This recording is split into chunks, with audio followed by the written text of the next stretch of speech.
হুজুর, জি। আমি যদি মারা যাই, তা আমি তো মারাই গেলাম, দুনিয়া থেকে চলে গেলাম, দুনিয়ার কোনো কাজ কর্ম কথাবার্তা আমার সাথে আর হবে না। আমার বাড়ির থেকে যদি 40 ঘরে অথবা বিরিয়ানি রান্ধে আপনাকে যদি দাওয়াত দেয়, আপনি যাবেন? না, কেন? কেননা এটা রসুল সাল্লাহ সাল্লাম কোনোদিন করেননি। যেটা রসুল সাল্লাহ সাল্লাম করেননি সেটা আমি করতে পারি না। তা আমাদের এলাকাতে তো এটা প্রচলিত, এটা তো অনেকেই খায়। খাই তো, আসলে অনেক কিছুই আছে যেগুলো আমাদের এলাকায় প্রচলিত, তাই ফলে তারা হয়তো বা জানে না সঠিকটা। আমি সঠিকটা জানি বা সঠিকটা জানার চেষ্টা করি, যার কারণে আমি ওখানে যাবো।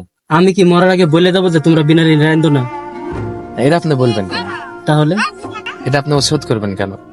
তাদেরকে সঠিকটা জানাবেন যে আসলে একটা মানুষ মৃত্যুর পরে তার জন্য কি করা উচিত, এটা আপনি জানাই যাবেন। এরপরে তাদের ব্যক্তিগত বিষয়। তার মানে বিরিয়ানি রানতেও নিষেধ করবো না? না, এটাও নিষেধ করবেন না। শুধু বলে যাবো যে নবী এই কাজটা করেছে, তুমি এটাই করো। হ্যাঁ, রসুল সাল্লাহ সাল্লাম তার জীবন দশায় যেগুলো করে গেছেন এগুলো আপনি আপনার পরিবারকে বুঝাবেন। তারা যদি বুঝে আলহামদুলিল্লাহ, যদি না বুঝে তাহলে তা আমার এলাকায় তো অনেক নেতাবর্গ খায়, মানে নামি দামি পরিবার, বিশেষ করে ওই জায়গাতে গরিব মানুষকে ডাকাই হয় না, তাহলে তারা দেখায়। এটা তো আসলে তাহলে ওই মৃত ব্যক্তির জন্য কোনো কবর জিয়ারত হলো না, বরং তাদেরকে খুশি করানোর উদ্দেশ্যে দাওয়াত দেওয়া হলো।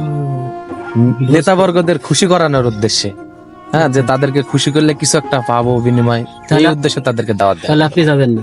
না, আমি যাবো না। ঠিক আছে।